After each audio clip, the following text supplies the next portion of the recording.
Testing, testing. I can hear you. Hello. Hey, Doug. How are you, Adam? Good, thanks. How are you doing? I'm doing fantastic. It's been a great day so far. How about you? Doing well, thanks. Nice. What have you been working on so far today? Today I have had a couple client sessions and then I've been working on a new lead magnet. I used to give out free hypnosis, but then I realized that people weren't really valuing it as free hypnosis. So now I'm giving that as like a low cost. Anyway, working on that, working like Cool. on the business, not so much in the business. Cool. Are those like the lead magnets? Were these sessions you were putting on YouTube? Yeah, kind of. Well, I did it for a while. I put out free hypnosis on Instagram and a couple on YouTube. And as I was saying, like I find that you need to have some investment. It doesn't have to be like you're paying full price, but Yeah, um, if you're giving something for free, people don't really value it.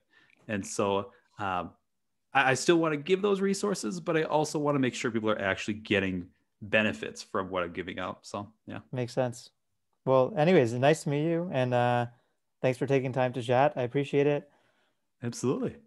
Um, I I spent time looking at like a bunch of podcasts you've been on recently Yeah, related to the topic of hypnosis. So yeah. I've learned a bunch today, but I Nice. still want to ask you a bunch about it. Um, Absolutely. Yeah. yeah, I think for me, similar to what I heard from a lot of people who you chatted with, um, they had an image in their mind of what hypnosis was, which doesn't necessarily match with what you do. Yeah. So um, I'm curious if you don't mind explaining your view of what hypnosis is. What hypnosis is in my definition. The easiest way that I've found to describe it is that hypnosis is meditation with a goal. And that's a quote from Gray Smith, another hypnotist in the field. And what we're doing in hypnosis is we are simply allowing our mind to create change at a rapid pace. We are putting ourselves in brainwave frequencies where we can make those changes very rapidly. And I find it's like, you know how it's like it takes like 28 days or 31 days to create a habit. Yeah, I find that most of what I do in hypnosis is simply taking that 28-day habit path, removing the willpower, removing the time, and doing it in a single session so that when we put it in the unconscious mind, they don't have to talk themselves into it. It's just a habit that's already there for them. cool. Thanks. And I was listening to some of your free guided uh, hypnosis sessions on YouTube, and I found the similarities to guided meditations that I'm familiar with. And I think generally speaking, people are more familiar with guided meditations. Do you mind explaining in your mind what the difference is um, between listening to a guided meditation versus a guided hypnosis? Yeah. First, let's talk about the similarities, just to Okay, establish that. thanks. It all comes down to the brain waves, and I'm sure you've heard me mention this. Um, when we're in our normal everyday conversation, we're at beta frequency, and when we are in hypnosis, we are dropping down the scale. Our brains are slowing down, kind of towards sleep, and they drop from beta to alpha, which is like a light trance where you're in, I don't know, watching a good movie or get zoning out when you're in the car. And below that is theta. That's where we're aiming for in hypnosis because that's where we find the greatest changes.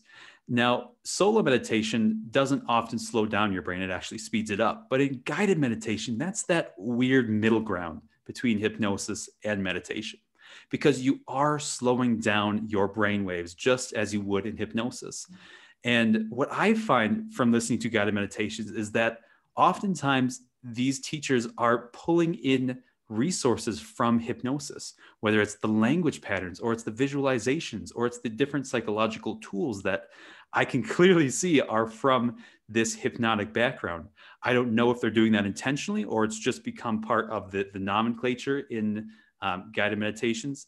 But what happens in a guided meditation, you are slowing your brain waves down the same way as with hypnosis. Most guided meditations will get you to that alpha state, light trance. But if a teacher really knows what they're doing or you're really feeling it, you can get down to that theta state. And the difference between hypnosis and guided meditations is what you do when you get down there. When you're in the middle of the trance, there are some guided meditations that will give you some beneficial suggestions, like feeling confident or calm or whatever it is in your life. And that's a very rudimentary form of hypnosis. We call that direct suggestion in hypnosis. And when you're in an actual hypnosis session, you can use other tools, things like visualization and changing memories and building in anchors.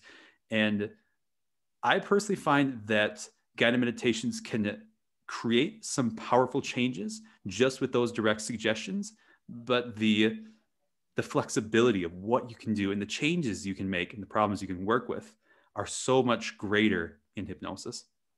Cool. Yeah, the concept of brainwaves and monitoring them and watching them is interesting to me. I mean, I'm familiar with, and I think most people, like the common things that people track are, like heart rate through a fitness tracker, Hmm. Body temperature, cholesterol, or like common health things that are tracked. Are you familiar with, like, I think it's called Muse is the headband? I am, yes. Okay, because Yeah. I heard about that recently from a friend. Do you know, does the Muse headband, is that what it's tracking? Does it track brain waves? I personally don't know on that, but Okay, a fun story. When I was training for hypnosis, I trained in Toronto, Canada, and that's where I live. during our come again? That's where I live. Oh, really? Yeah, Nice. yeah. I was training at St. Michael's College, I believe. Yeah, Yeah, and the last day that we were there, we had a neuroscientist come in and they brought in those Muse devices and we put people in hypnosis.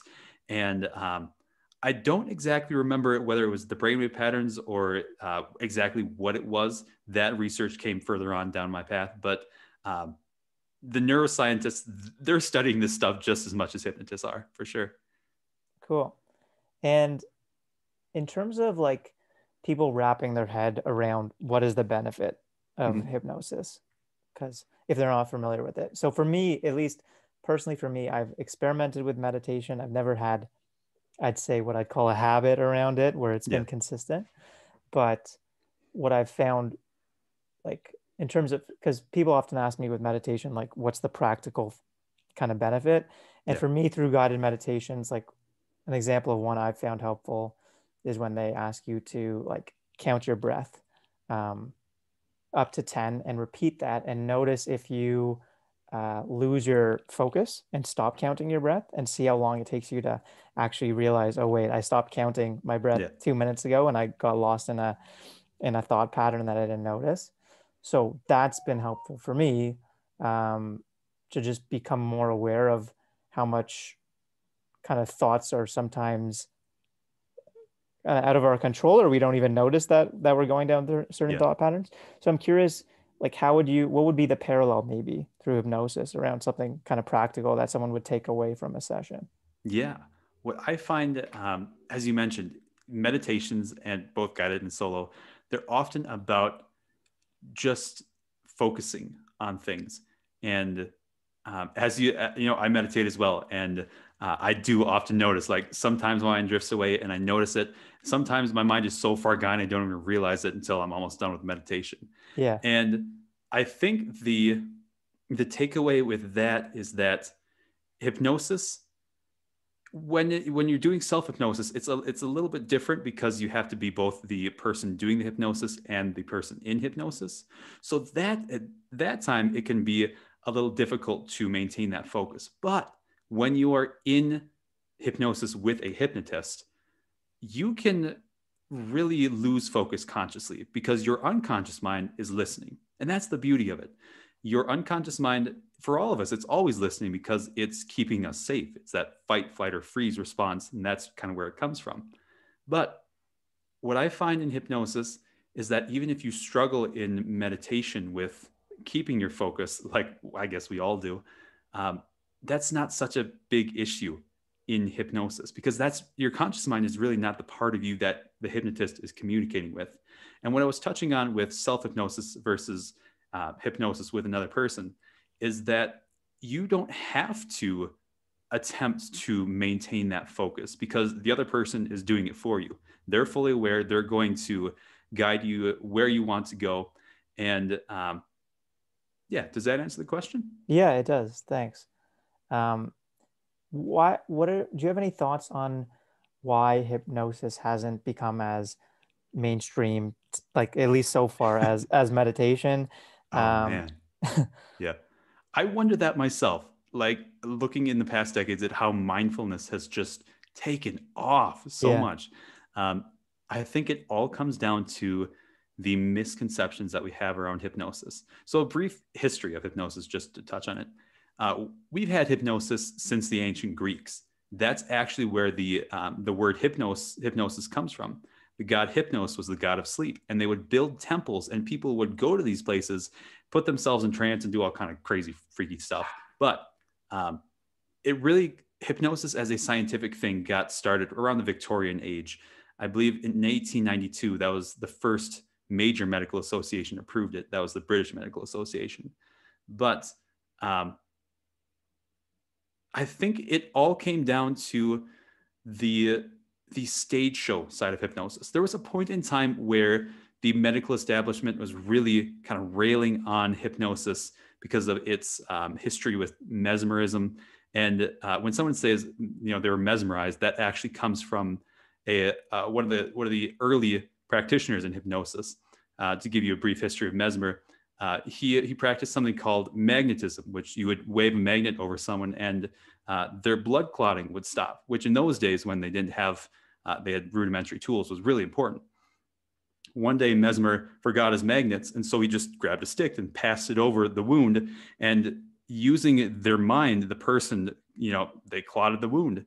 And instead of saying, this is probably the person's, this is the problem, the person's own body doing this solution, Mesmer was like, I'm a god. And so we get there, like Mesmer, there have been a lot of um, theatrical hypnotists, and we saw that a lot when the medical establishment was really trying to debunk hypnosis and driving a lot of hypnotists underground, essentially. But the stage show side was still alive and well. And when people kind of rail against the stage show, I've got to remind them that without the stage show, the comedy side of things, hypnosis as we know it wouldn't still be around today. And so I think that hypnosis as a therapeutic sense or as a clinical sense, it's been growing recently. In the past decades, it has been expanding quite a bit. And hypnotists are experiencing kind of a renaissance right now of people entering the field. I know doctors and psychologists and pharmacists who are getting training in this stuff. I think over the next couple of decades, it is going to expand. I think it's just because of the theatrical side of hypnosis, we've got that stigma to go against. I mean, there was never a stage shows for mindfulness, and so it didn't really have to work against that. got it. I think in one of the episodes I listened to that on a podcast you were on, you talked about some of the, I think there was 7 different techniques that you often use related to Hmm? hypnosis. One of them that I remember was EFT, I think something Yeah, related. Do you mind explaining what that is and your view on how you use it or its effectiveness? absolutely. So a pre-frame to that, in hypnosis, because it's one of those out there techniques, when we go to conferences, we often rub shoulders with people who also practice other out there techniques. One of those techniques is called EFT. It stands for Emotional Freedom Technique, I believe. And it's all about tapping different parts of your body, different acupressure meridians to relieve, I don't know if it's energy or stress or whatever it is that they technically define it. I know just enough about EFT to be dangerous, I guess I should say. Um, the cool thing about acupressure and qigong and energy work is that these meridians have been discovered around the world. It's not just like an ancient Eastern philosophy. There have been remains discovered in Europe of people, of prehistoric people who were using these tapping mechanisms. I mean, know that because they have tattooed these locations on their body, and they perfectly line up with the locations that were studied in acupressure and acupuncture, hundreds of thousands of miles away in the East. And where I'm going with that, back to EFT. EFT is all about tapping certain locations on your body to relieve that negative emotion. And the technique I practice, it has 6 steps, and you tap through each of the steps. And as you're doing that, you are saying something to keep that negative emotion or whatever it is you want to work on at the top of mind.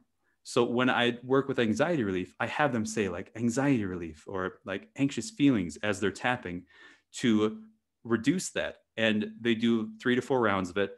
And I always encourage them to bring it to 0, to teach your brain that this is a problem you are all right living without. If someone brings it, halfway down, they get relief, but then they're also teaching their brain it's okay to have a little bit of anxiety.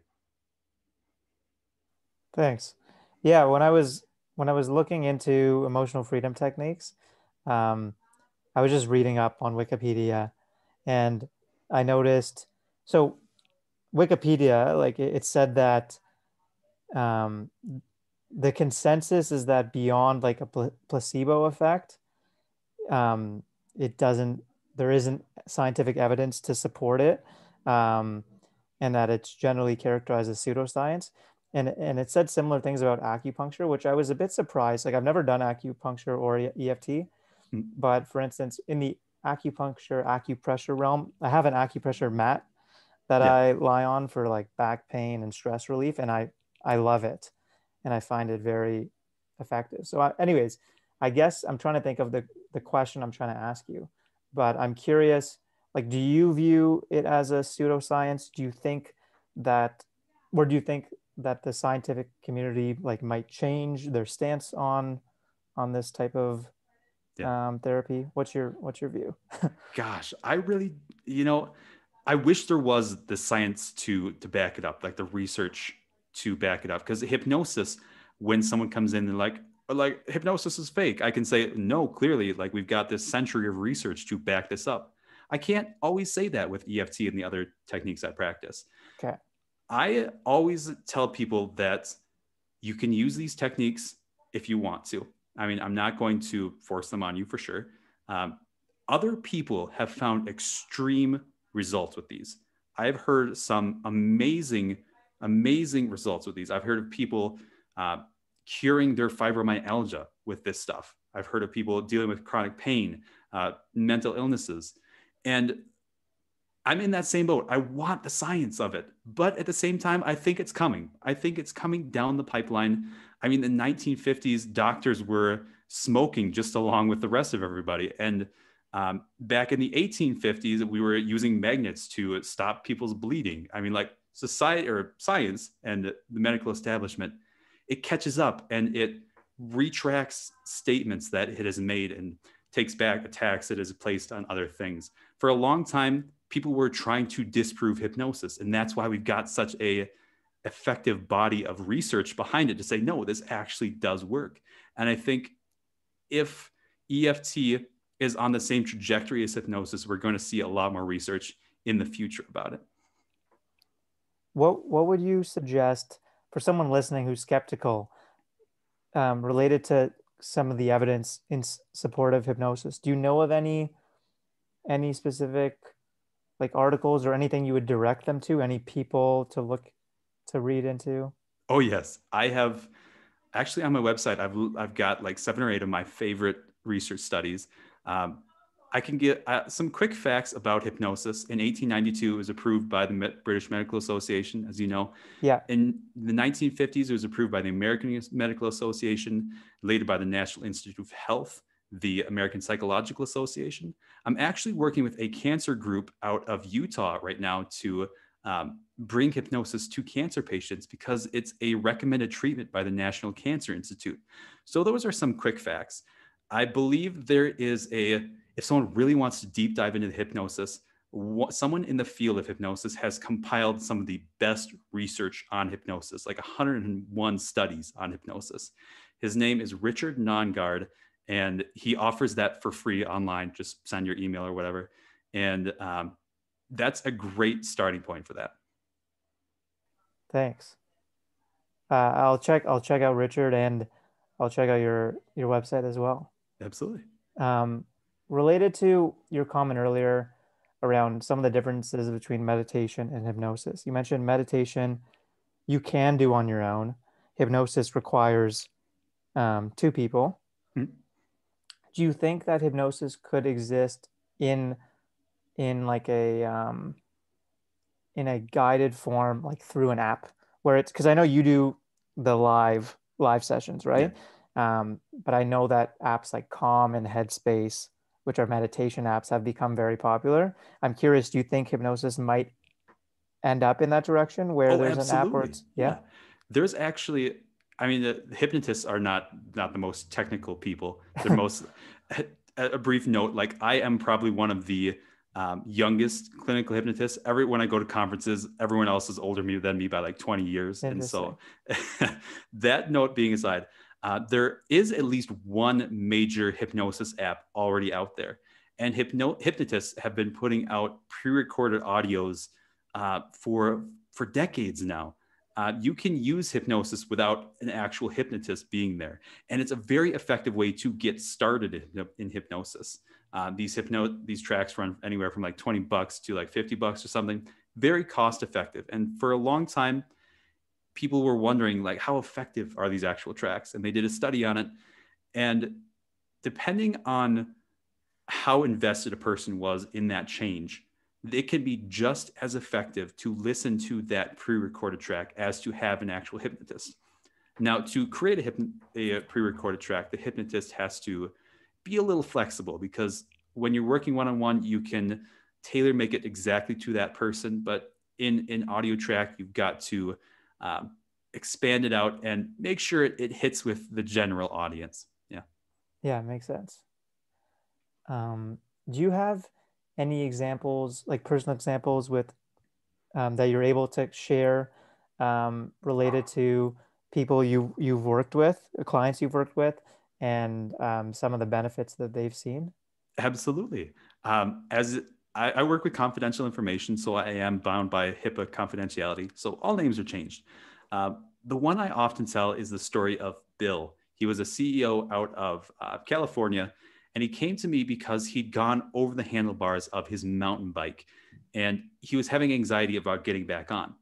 And we went and we worked on his memories about biking and the anxieties he was feeling on it. And it became very clear that it wasn't just this issue that we were dealing with. And we looked at his timeline and his past memories.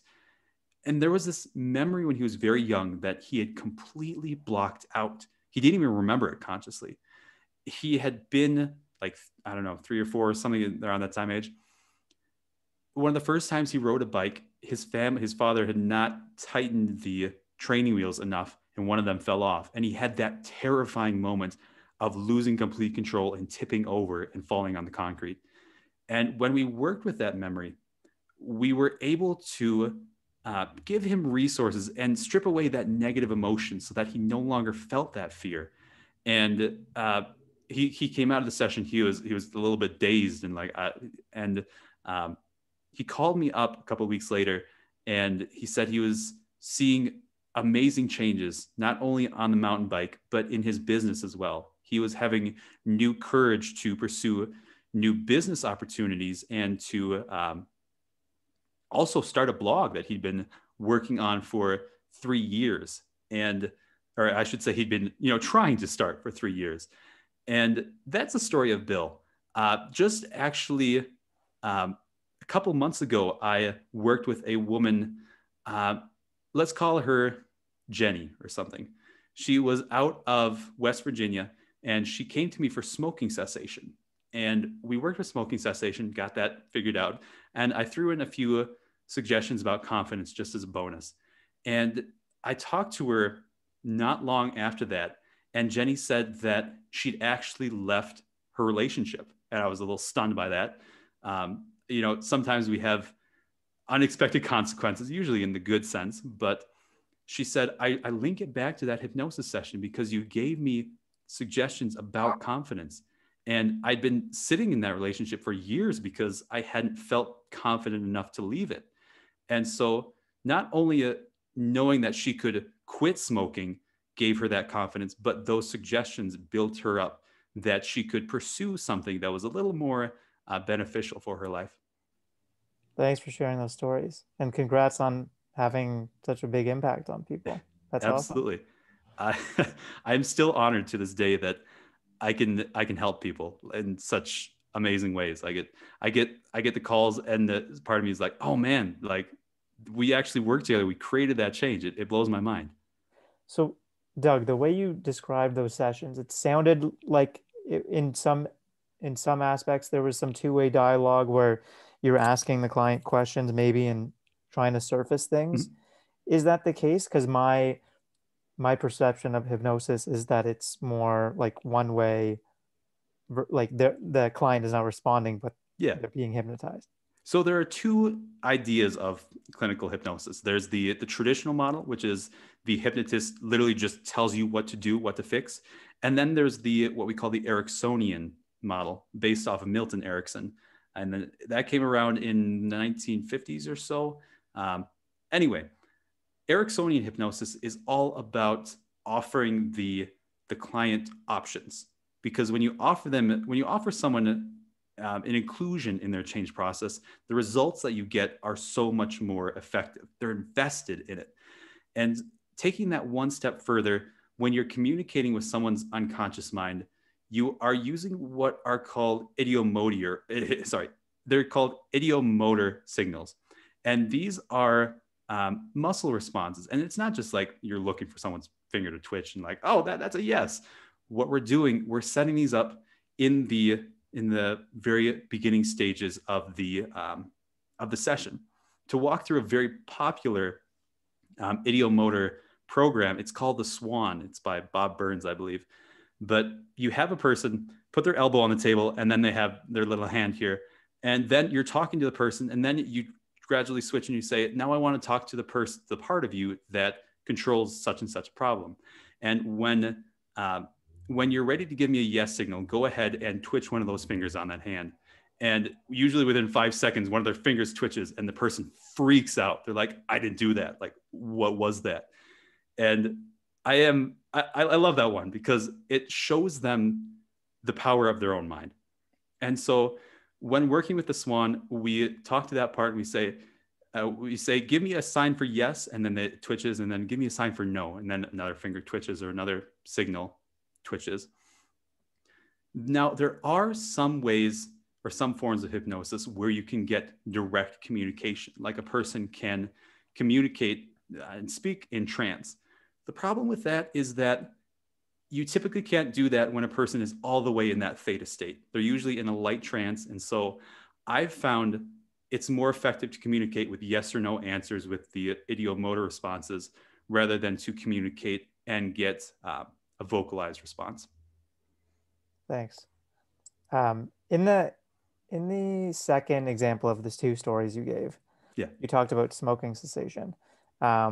So when I look on Wikipedia, and not by no means should Wikipedia beat the source for quality information, but it does reference different kind of academic journals and stuff. So one line it says is that hypnosis for pain management is likely to decrease acute and chronic pain in most individuals, although meta studies on the efficacy of hypnotherapy show little or no effect for some other problems such as smoking cessation. So my question is, like, how confident are you on the link versus placebo? Like, do you think, like you mentioned, and I totally agree with you that sometimes the scientific consensus can change on things. Mm. So I'm just curious, like, where do you stand on the likelihood that the scientific consensus will change versus more evidence showing that it would be a placebo, Yeah. or it's not the hypnosis aspect and maybe it's the talk therapy component that's Yeah. driving it? So many things to break up there. Yes. Hypnosis for smoking is actually not the most effective use of hypnosis. Okay. It's actually one of the things that hypnotists are like, yeah, I don't really want to do hypnosis, but that's what everyone comes to me for. I think that's because smoking is such a binary issue. It's what we call a digital issue. It's either off or it's on. You either are smoking or you're not smoking. Yeah. Whereas working with someone with weight loss, that's an analog issue. You are at different points on that scale. And so when a person sees that change, they stop smoking, we've built it up in our society to be so hard. And when you actually make that change and you link it to something like hypnosis, it blows people's minds and they talk about it. Now, the thing that makes hypnosis for smoking cessation so difficult is that it comes down to the idea of threshold. When a person is ready to make the change is easy to make as long as you have the right tools. It's the reason that a person who finds out they're about to be a parent can stop smoking or drinking, whatever their issue is, like overnight, because they're ready to make that change. When a person signs up for a smoking cessation session, they're usually in that frame of mind. But the problem is it might be a week or 2 weeks before their actual session. So when they show up, they're like, well, I already paid for this. I might as well go and try it out. And so they're no longer invested in that change process. And that's why I think hypnosis for smoking cessation isn't often as effective as other types of hypnosis. Now, you mentioned confidence, and that is one of the huge things that they teach you when you're doing hypnosis training. Not so much because it's a placebo thing with hypnosis, but because if I come into a hypnosis session and I'm like all bent over and like, well, I don't know, we'll kind of see if this works and try some other stuff, a person's not going to invest in that because they're reading my body language. They need to know that I believe in hypnosis. When I come in and I say, we've got 100 years of research behind hypnosis and I believe it, I do it every single day on myself and I'm living it, that bridges that belief that it can happen for them. Our conscious mind can really interrupt the effects of hypnosis. When a person believes that hypnosis is not going to work on them, no matter what you do, it probably won't, because their conscious mind is going to literally block anything that you attempt to do. But when you are confident about it and you get that conscious buy-in, you get so much more effective results. And one more thing that I wanted to touch on, you mentioned hypnosis for pain relief. Yeah. That is one of the most effective uses for hypnosis, especially chronic pain relief. There is a hypnotist out of the UK, very famous for working with chronic pain. His name is Freddie Jacquin, anyone interested. And he explained it to me once this way, that pain, especially chronic pain, is just a signal sent from one part of our body to our brains. And in the case of chronic pain, whether that's a back issue or a past injury that they had, it's their body sending that signal to make sure that they don't re-injure that thing. But the problem is, if that part is continually sending those messages, then you're not aware of new pain that might crop up. And so you might be hurting yourself further because you can't feel it because you're still feeling this chronic pain. Yeah. And so it's a redundant signal. And so what they do in hypnosis, in those senses, we get agreement from that part of you that controls that pain response, that, okay, we know that, this is an old injury and the person is consciously aware they should not, injure themselves again. Is it all right to reduce the signal? And almost always get the yes response. And so we reduce the signal, and oftentimes it goes away completely. Sometimes it goes away a little bit. Now, there are a couple of caveats to build into that. One, we always make sure that their mind knows that if they're doing something ridiculous, like about to re-injure themselves, they can bring back that pain as a message. Also, we want to make sure not to do it with acute pain, or especially without a doctor's note. Because if I work on someone's pain for an ankle, problem, let's say, and they've never been to the doctor yet, and I don't have that doctor's note, they could have a broken ankle, and potentially we could reduce that pain, but they might walk around and injure themselves further. And so when working with pain, I personally always get a doctor's note, and that's what I'd say about that. Interesting. On going back to, you mentioned kind of two different forms of hypnosis. Mm-hmm. One of them's kind of one way, one of them's two way. Do you find one of the two methods more effective? Do you use one of the two methods more than the other? Personally, I really like the two-way hypnosis, but in hypnosis, I always attempt to meet the person where they're at. That's why I ground myself in science so that I can work with doctors and psychologists and psychiatrists. But if someone wants to come in and they're feeling woo woo and they're like, I want to learn what my life was like in the 12th century or something. I'm like, all right, let's go there today. Um, I always find that I want to take people to that secondary or that two-way hypnosis, but sometimes people have it built up as hypnosis as that one-way model. I Yeah. was working just this week with someone. I was attempting to do the two-way model, and I really wasn't getting that much response. And finally, I was just like, I've just got to be very direct. Like, they were giving me one-word responses in their intake interview, and it was like, I should have seen it from the start. Like, this is probably what's going to be most effective for them. It's all about giving the client what's going to give them the best changes. Cool. For the two-way model, do you have any videos on your YouTube page?